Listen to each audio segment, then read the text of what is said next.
Baik, selamat siang. Siap. Ya, boleh tahu ini dengan Mbak siapa?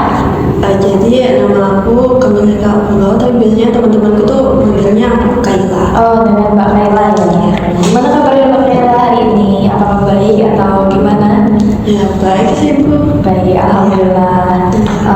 Boleh saya tahu Mbak Kaila sekarang akhir-akhir ini lagi sibuk apa nih? Sibuk kuliah sih Kak. Sibuk kuliah. Oke. Kuliah jurusan apa kalau boleh tahu? Jurusan seni. Oh, seni. Seni apa itu? Aku ngambil TKV sih Kak. Oh, multi cafe. Berarti suka gambar ya? Iya. Sebenarnya teman saya tuh ada kayak ambil jurusan cafe juga dulu. Itu karena suka gambar manual. Nah, dari Mbak Kayla sendiri itu suka gambar manual atau emang suka di desain grafis? Aku tuh awalnya dari manual dulu sih Kak. Oh, ya. Emang dari kecil aku suka gambar gitu kan. Kan kalau kecil kan ya gambarnya pasti di kertas gitu kan. Pas belum ada digital gitu kan. Ya dari manual dulu saya gambar di kanvas atau di buku tulis gitu. Terus saya tuh pengen coba ekspor diri saya. Akhirnya saya coba digital. Terus ternyata memang ada gitu kayak bisa enak juga gitu kalau digital itu selain dari kertas atau apa itu ternyata digital juga enak. Akhirnya saya coba memberanikan diri saya masuk di kafe gitu.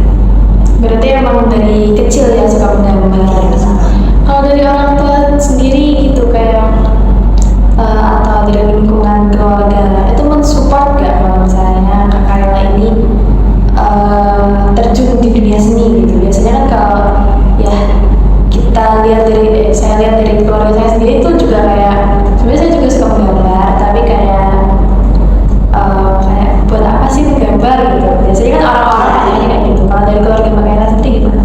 Ya memang tipikal orang tua di Asia gitu gak sih kayak nanti kerjaan jadi apa gitu, mau jadi apa gitu kalau nggak jelas gitu loh.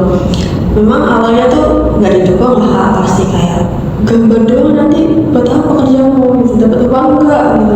Tapi setelah saya yakinkan mereka dan saya tunjukkan kayak karya-karya saya, jadinya mereka ya udah coba aja dulu gitu. Kalau memang kamu mau ambil resikonya, ya sudah terserah kamu gitu. Kita cuma kasih uang aja gitu. Berarti intinya beliau atau mereka itu mensupport ya baik dari segi finansialnya atau dari segi psikologisnya mensupport Mbak Kayla gitu ya. Oke, kalau gitu mungkin saya mau tanya nih dari Mbak Kayla. Mbak Kayla datang di sesi konseling ini tuh karena apa? Saya ngerasa saya tuh sangat jelek dalam hal komunikasi kan. Terus saya tuh bingung, saya harus gimana gitu. Jadi saya mau datang ke sini pengen nyoba konseling tuh gimana juga sih. Saya juga kepo konseling tuh kayak gimana kok.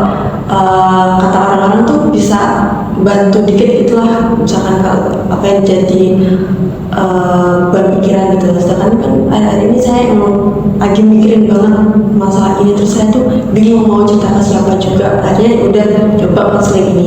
Berarti ini pertama kali Mbak Kayla datang ke sesi konseling? Iya. Oke, betul. Kalau gitu karena ini pertama kali, saya mau menjelaskan beberapa peraturan dari bukan peraturan sih, mungkin hal-hal yang bisa kita terapkan saat sesi konseling ini sedang berlangsung. Jadi di sini saya akan menjelaskan kembali kalau misalnya saya di sini itu sebagai konselor yang mungkin akan membantu Mbak Kayla untuk ya bukan membantu tapi yang mengarahkan Mbak Kayla untuk menyelesaikan masalah Mbak Kayla.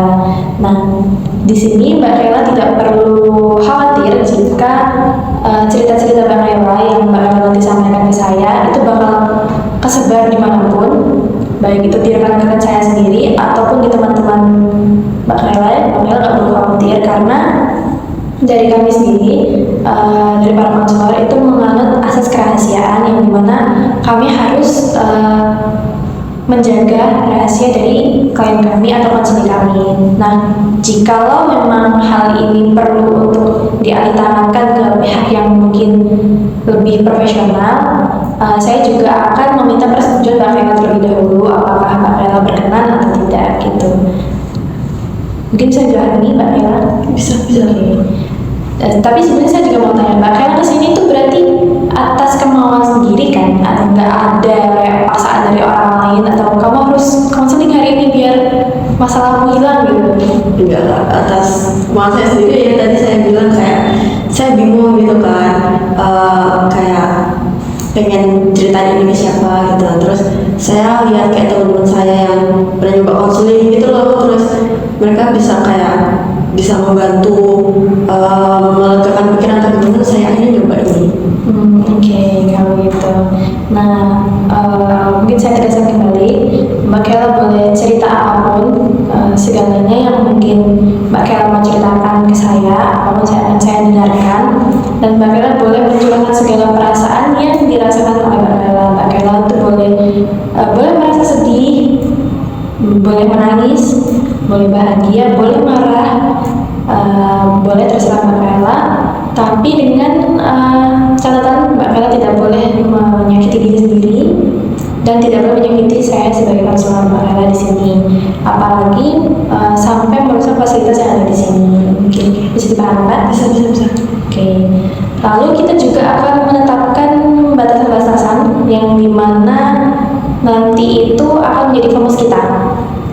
Untuk batasan waktunya sendiri, mungkin saya akan mengajukan antara 30 sampai 40 menit. Apakah Mbak Kela keberatan? Enggak sih, udah cukup. Oke, cukup ya, karena mungkin setelah ini juga ada sesi konseling berikutnya, jadinya mungkin waktunya segitu saja.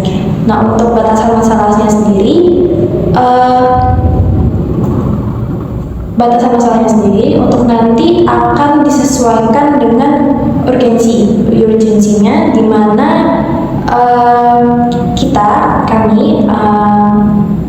saya dan Mbak Kela akan menyelesaikan masalah yang mungkin terlihat harus diprioritaskan, kayak harus diselesaikan terlebih dahulu gitu. Baik, begitu. Apakah ada yang mau ditanyakan dulu Mbak Kela? Tidak ada sih, udah cukup paham ya. Oke, kalau begitu mungkin kita bisa langsung saja Mbak Kela, apa aja yang mau diceritakan ke saya? Jadi gini Kak, kan sekarang kan lagi hektik-hektiknya kuliah juga gitu kan. Terus di rumah itu saya tuh ada masalah sama keluarga saya gitu. Kan saya juga jarang pulang gitu kan. Pulang mungkin cuma 2 minggu sekali atau kapan, atau memang ada libur yang agak lebih saya berpulang kan. Itu pun kadang saya yang menolak untuk pulang, padahal kan kayak ibu saya tuh nyuruh saya pulang tuh, kapan pulang, kok nggak pulang gitu. Terus saya tuh selalu pakai alasan nanti gitu, sibuk atau enggak masih belum ada waktu gitu. Pokoknya saya tuh selalu bikin alasan supaya saya tuh nggak pulang dulu gitu loh. Karena saya tuh merasa kalau saya di rumah, saya tuh merasa lebih capek kalau menghadapi keluarga saya. Jadi saya tuh pengen kayak jadi diri saya sendiri dulu di kos lah ininya, kayak saya nggak mau membebani pikiran saya dulu di rumah. Karena kayak di rumah tuh apa-apa itu saya kayak dipaksa harus gini gitu. Saya nggak boleh kelihatan kayak anak gak berguna gitu, kayak diem aja ngapain, itu nggak boleh kan. Kayak saya selalu dibentakin, kayak manggil tuh nggak ada kayak halus-halusnya, itu nggak ada, kayak nah sini gitu kan, langsung manggil saya nama, kayak sini cepat bantu, awas nggak bantu ya kan. Ya saya kan mungkin lagi naik HP atau apa kan kaget ya, otomatis kayak padahal tuh serumah sendiri gitu. Tapi kenapa harus manggilnya tuh teriak-teriak banget gitu loh, padahal kalau nggak teriak pun aku tetap bisa kedengeran gitu, tanpa bentak-bentak pun aku tetap bakal ngelakuin apa yang disuruh gitu. Terus ya udah kan, saya tuh jadinya ngelakuin sesuatu tuh makin berat hati gitu loh. Kok gini banget di rumah itu, apa dimarahin gitu. Sama ayah saya juga kayak nggak jauh beda sebenarnya, kayak ini biru itu kan ya benda-benda gitu. Terus saya tuh bingung, saya tuh harus gimana gitu. Di lain sisi tuh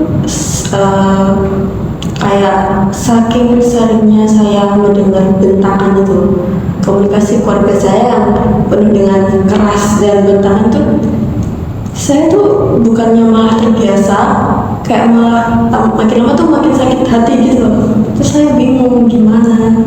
Sedangkan kalau saya pernah saya tuh balas bentak, terus langsung kayak dimaki-maki anak durhaka apa gitu. Terus saya tuh bingung harus gimana. Oke, berarti Mbak Kayla itu dia beberapa kali merasa capek ya dengan permasalahan yang ada di keluarga Mbak Kayla, dan Mbak Kayla pun juga kaget gitu kalau misalnya tiba-tiba Mbak Kayla itu dibentak sama ibu atau ayah Mbak Kayla, dan Mbak Kayla merasa kayak apapun yang dilakukan Mbak Kayla itu selalu dimarahi gitu, selalu mungkin terlihat salah di mata mereka gitu ya Mbak, yang membuat waktu dibentak itu karena terlalu sering, bukannya malah terbiasa, Mbak Kayla malah sakit hati gitu. Mungkin apakah ada perasaan lain yang dirasakan Mbak Kayla saat Mbak Kayla menerima kayak bentakan-bentakan itu? Ya jujur saya tuh pengen nangis sih Kak, kayak emang nggak nangis langsung, kayak setiap malam tuh saya hampir nangis sih memang, kayak emang harus banget ya dibentak terus gitu. Kenapa ya, kayak aku nggak pernah dihalusin gitu. Aku tuh ini sama orang-orang yang kayak sayang banget sama orang tuanya, yang di rumah tuh nggak kayak suara di pasar gitu loh Kak. Saya tuh pengen banget ngerasain sehari aja suaranya tuh damai gitu, manggilnya tuh nggak usah pakai nada keras atau apa gitu. Saya tuh pengen kayak gitu, pokoknya saya pengen yang tenang-tenang aja gitu loh. Itu sih, kayak saya tuh ngerasain sakit hati yang mungkin saya pendem terus kan sakit hatinya itu setiap harinya. Akhirnya setiap nangis saya nangis setiap malam tuh, kayak kenapa ya kok gitu banget gitu. Jadi Mbak Kayla ini sering nangis gitu ya setiap malam karena sakit hati dari keluarga Mbak Kayla. Nah, mungkin apakah hal ini itu berpengaruh di kehidupannya Mbak Kayla, maksud di aktivitasnya Mbak Kayla, atau gimana kalau misalnya Mbak Kayla dihadapkan dengan keluarganya Mbak Kayla lagi? Sebenarnya tuh mungkin ya kalau di rumah tuh saya maksain tegar aja, kayak ya udah biasa gitu.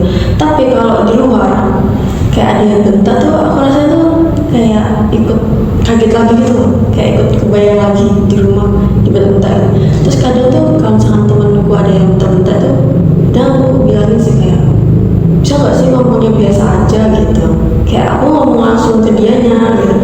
Kalau di luar kan nggak bisa kan, kayak marahin ibuku kayak, bu bisa aja nggak sih kayak manggilnya tuh biasa aja gitu loh, bisa nggak sih gitu kan nggak bisa. Jadi kalau aku dibentak di luar selain di rumah, itu aku bakal bilang ke anak, ke temanku atau ke siapapun itu, aku bilang bisa nggak sih jangan bentak, biasa aja kalau ngomong gitu. Aku kaget aku gitu.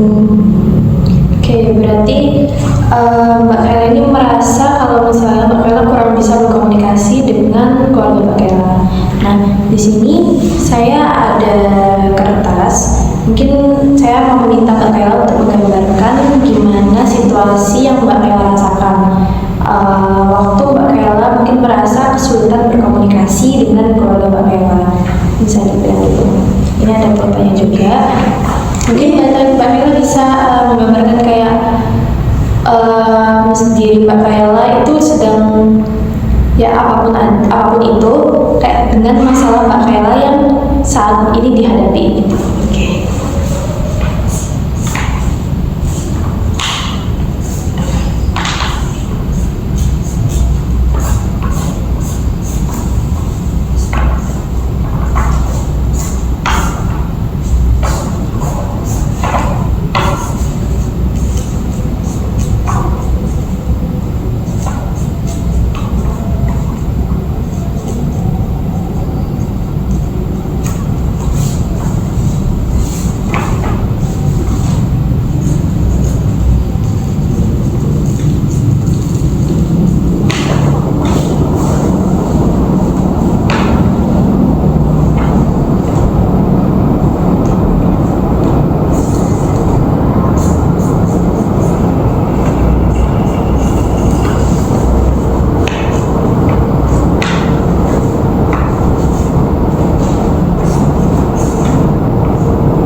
ada banyak orang di sini. Itu benar-benar kayak aku bisa jadi orang normal kalau di luar rumah gitu. Terus ini kayak misalkan kayak aku nggak bisa komunikasi dengan baik, aku sedih. Kayak aku tuh nggak bisa komunikasi dua arah gitu kalau di rumah. Terus kalau misalkan aku komunikasi sama orang yang memang bisa diajak komunikasi, mungkin sama kayak sama teman gitu, ya saya senang. Oke, berarti mungkin bisa kita gambarkan diri Mbak Kaila ini itu kesulitan untuk berkomunikasi. Iya. Jadi kita bedakan ya di mana diri Mbak Kaila dengan masalah Mbak Kaila yang sulit berkomunikasi itu. Nah, karena masalah tersebut berbeda dengan diri Mbak Kaila, Mbak Kaila jangan menyangkut pautkan masalah tersebut itu adalah diri Mbak Kaila. Jadi kita bedakan. Jadi kayak Mbak Kaila itu memandang masalah yang tidak bisa berkomunikasi itu ada suatu makhluk yang lain. Atau mungkin kita bisa gambarkan, Mbak Kaila mau menggambarkan tidak bisa berkomunikasi Mbak Kaila ini sebagai apa? Mungkin sebagai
mana Mbak Kayla itu ada di tempat bersama teman-teman yang mungkin tidak terlalu dekat dengan diri Mbak Kayla gitu ya.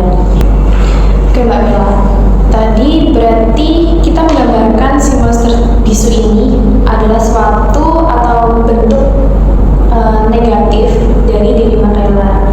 Nah, kalau misalnya kira-kira bisa nggak si monster bisu ini dilihat dari perspektif positifnya? Menurut Mbak Kayla bisa nggak? Mungkin Mbak Kayla bisa pikir-pikir dulu, si monster bisu ini tuh berguna waktu aku ngapain ya gitu. Kalau di ranah rumah sih berguna ya, kayak untuk menghindari pertengkaran. Jadi kalau si monster bisunya terbisu, dia nggak akan ada pertengkaran selanjutnya. Kalau misalkan si monster ini buka suara, pasti bakalan panjang banget perdebatannya. Jadi saya mungkin melihat sisi positifnya dari dia yang memang kayak aslinya tetap diam untuk menghindari pertengkaran. Itu sih positifnya.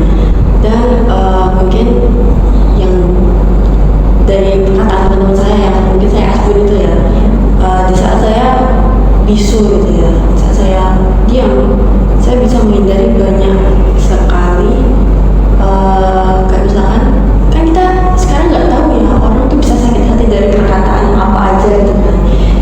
Saya juga bisa kayak membatasi perkataan-perkataan yang mungkin saja jelek dan bisa menyakiti hati orang lain gitu.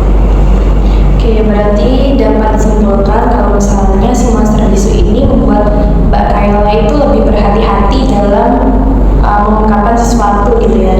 Kayak yang tadi di lingkungan rumah itu Mbak Kayla lebih berhati-hati untuk mengucapkan hal-hal yang mungkin bisa memicu perdebatan itu semakin besar. Dan di lingkungan pertemanan Mbak Kayla sendiri juga, si monster bisu ini itu hadir untuk membantu Mbak Kayla agar tidak mengucapkan kata-kata yang mungkin saja bisa menyakiti hati orang lain gitu. Jadi kalau misalnya kita simpulkan, mungkin monster bisu ini tuh tidak hanya menampilkan sisi negatifnya saja, tapi si monster bisu ini bisa membuat Mbak Kayla itu lebih berhati-hati dalam berkomunikasi dengan orang lain dan membuat Mbak Kayla itu tidak asal mengucapkan hal-hal yang mungkin saja bisa menyakiti orang lain gitu kan Mbak. Iya. Kalau gitu mungkin saya mau tanya lagi, selain situasi-situasi tersebut, menurut Mbak Kayla si monster bisu ini itu bisa melakukan apa aja sih? Apa ada hal lain yang bisa dilakukan si monster bisu ini selain membuat Mbak Kayla lebih berhati-hati dalam sisi positif? Apa ya? Mungkin apa ya, positifnya tuh saya jadi sebelum saya mengatakan sesuatu, saya tuh mikir dulu kayak ini cocok nggak dikeluarin sekarang gitu, atau enggak ini bakal nyakitin orang nggak gitu. Memang terkesan kayak overthinking banget gitu ya, jadi kayak mikirin perasaan orang banget gitu. Tapi sebenarnya emang ya cocok sih sama MBTI aku juga yang memang sangat peduli dengan perasaan orang. Jadi mungkin positifnya juga saya lebih bisa memilah kata dimanapun itu. Berarti mungkin kita bisa gabungkan yang tadi juga Mbak Kayla ini bisa lebih berhati-hati karena si monster bisu ini gitu ya. Baik itu berhati-hati dalam berucap, terus berhati-hati saat mengutarakan sesuatu. Jadi Mbak Kayla ini lebih memikirkan perasaan orang lain. Tapi Mbak Kayla, perasaan Mbak Kayla sendiri, apakah Mbak Kayla nyaman dengan hal tersebut atau tidak? Sebenarnya sih nggak nyaman ya Kak, kayak kan kalau perasaannya tuh kayak dipendam terus, itu kan lama-lama numpuk kan gitu kan, numpuk terus kayak aku nggak bisa keluarin unek-unek gitu, terus aja ya udah jadinya nangis gitu, emosional banget jadinya, kayak mungkin terkesan kemudian gitu loh, kayak dari bad mood atau apa, kayak istilahnya nggak tepat, terus ya udah aku bisa bad mood, diem atau apa gitu, pokoknya yang jadinya tuh sangat-sangat nggak enak di diri aku sendiri. Oke, tapi Mbak Kayla pernah nggak kayak setelah Mbak Kayla pendam itu, selain dikeluarkan dengan cara menangis, apakah Mbak Kayla ada pelarian lain seperti kayak bercerita dengan teman, atau mungkin kalau dengan keluarga agak sulit, mungkin ya teman atau saudara gitu? Teman sih Kak, kayak walaupun teman kan kalau dikata teman banyak ya, tapi kalau dikata teman dekat kan di beberapa. Nah itu pun saya tuh sebenarnya orangnya kan memang susah terbuka, yang memang dari faktor keluarga itu yang aku nggak bisa cerita, mungkin jadi kebawa ke interaksi sosialku, ke temen yang mungkin aku sulit untuk cerita. Tapi kayak aku tuh punya teman-teman dekat ya, walaupun emang butuh proses ya, nggak langsung bisa cerita semuanya ke teman. Cuma aku tuh berusaha untuk sedikit-sedikit tuh mulai terbuka gitu ke teman, kayak mulai curhat dikit-dikit, ngeluarin unek-unekku gitu. Terus aku mikir kayak, iya ya, enak gini daripada cuma nangis sendirian malam-malam gitu. Terus juga kayak daripada ditungguin kuntilanak nangisnya, dia kan curhat nangis tapi sambil dengerin temen gitu. Oke, berarti Mbak Kayla ini ada pelarian lain lah ya, yang mungkin Mbak Kayla lakukan selain Mbak Kayla menangis di kamar gitu. Saya mau tanya nih, kalau misalnya si monster bisu tadi itu di dalam sisi negatif itu muncul lagi di suatu saat, suatu kondisi yang ada di masa depan, Mbak Kayla ini bakal bersikap kayak gimana? Tergantung sih Kak, kalau masa depan ya berarti. Kalau misalkan di dalam keluarga, mungkin aku yang lebih besar nanti mungkin lebih berani. Mungkin aku sudah bisa membuktikan banyak hal yang selama ini tak pendam sendiri ke orang tua aku. Kayak pengen membenarkan gitu loh. Aku dulu tuh sebenarnya tuh gini loh, kayak menjelaskan mungkin ke mereka. Jadi mungkin aku di masa nanti bisa jelasin semuanya yang aku pendam ke orang tuaku. Dan untuk interaksi sosial sama teman sih kayaknya ya, yang sekarang aja udah bisa terbuka itu ya. Jadi mungkin di masa depan mungkin ya bisa nggak akan muncul lagi si monster itu. Oke, berarti Mbak Kayla ini yakin ya kalau misalnya si monster bisu ini gak bakal muncul lagi di masa depan karena mungkin bisa kita sebut dampak dari monster bisu ini membuat Mbak Kayla lebih berhati-hati dalam mengucapkan sesuatu dan mengutarakan sesuatu yang mungkin saja Mbak Kayla yakini di masa depan Mbak Kayla bisa belajar dari hal itu dan Mbak Kayla bisa meluruskan dan membenarkan hal-hal yang mungkin menjadi kesalahpahaman di masalah keluarga Mbak Kayla, seperti itu ya. Oke, berarti Mbak Kayla tahu ya kalau misalnya si monster bisu ini itu nggak hanya mengeluarkan sisi negatifnya saja, tapi ada sisi positifnya juga yang membuat Mbak Kayla ini lebih berkembang. Mbak Kayla lebih glow up gitu ya, lebih glow up, dan Mbak Kayla itu nggak cuma terpuruk di dalam situasi tersebut. Nah, kalau gitu dan Mbak Kayla tadi itu juga mengucapkan kalau misalnya di dalam siklus pertemanan Mbak Kayla sekarang nyaman dengan pertemanan yang seperti ini gitu.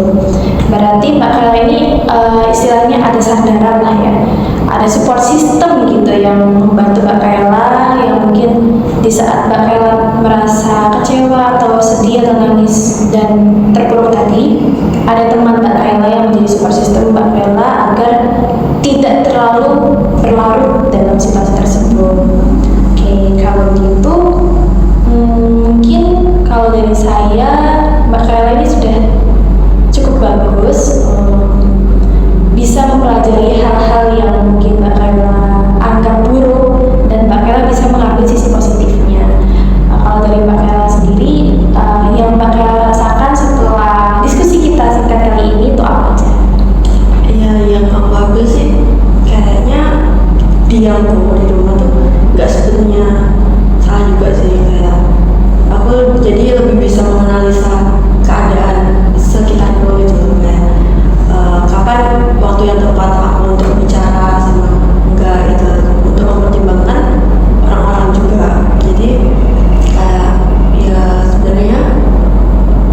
diam juga itu kan bisa jadi bakti orang tua. Yang katanya ya tipikal orang tua orang Jawa ya biasanya tuh gak boleh basi itu. Kalau setiap omongan orang tua ya didengerin aja gitu. Ya mungkin dari diamku itu bisa menjadi wujud bakti orang tua yang pengen cuma didengerin aja gitu, kayak ya udah gitu ya, walaupun ada nggak enaknya, tapi sekarang tuh aku punya teman gitu yang bisa jadiin istilahnya curhatan atau keluh kesahku gitu. Berarti Mbak Kayla sendiri itu juga udah paham ya kayak sisi-sisi positif yang bisa Mbak Kayla ambil atau hikmah yang bisa Mbak Kayla ambil dari situasi yang membuat Mbak Kayla terpuruk tadi dan si monster bisu itu tadi. Nah, oke, karena Mbak Kayla sendiri sudah paham dengan apa yang mungkin Mbak Kayla bisa lakukan di masa depan, di saat ini dan di masa depan, menurut saya sudah cukup kalau gitu sesi konseling yang kita lakukan hari ini, karena Mbak Kayla sendiri juga sudah paham dengan diri Mbak Kayla sendiri dan apa yang harus Mbak Kayla lakukan nantinya. Kalau gitu, sebelumnya saya juga mau mengucapkan terima kasih kepada Mbak Kayla karena Mbak Kayla sudah berusaha untuk bercerita tentang keluh kesah dan apapun yang dirasakan Mbak Kayla dengan suka hati, dan mengizinkan saya juga untuk mendengarkan dan membantu Mbak Kayla untuk mengatasi masalah tersebut. Dan saya tegaskan sekali lagi, di sini saya tuh saya hanya mengarahkan Mbak Kayla saja. Jadi Mbak Kayla yang menemukan solusi dari permasalahan Mbak Kayla sendiri. Jadi saya mau mengucapkan ya saya bangga sama Mbak Kayla karena Mbak Kayla bisa mempelajari dan memetik hal-hal yang positif dari apa yang Mbak Kayla rasakan gitu. Oke, kalau dari sini apakah Mbak Kayla ada yang mau disampaikan lagi? Mungkin udah sih, itu aja sih Kak. Itu saja. Kalau gitu karena waktu kita juga sudah mepet ya, kita cukupkan saja sesi konseling hari ini. Untuk kedepannya jika Mbak Kayla ada masalah atau ada cerita ya sekedar mau cerita aja, sharing-sharing ke saya, itu diperbolehkan. Mungkin Mbak Kayla bisa via WA atau chat, atau kita bisa kalau jika masalah tersebut dibilang agak serius, kita bisa menjadwalkan sesi konseling lagi seperti hari ini gitu. Apakah Mbak Kayla setuju? Setuju. Oke, kalau begitu sekali lagi saya ucapkan terima kasih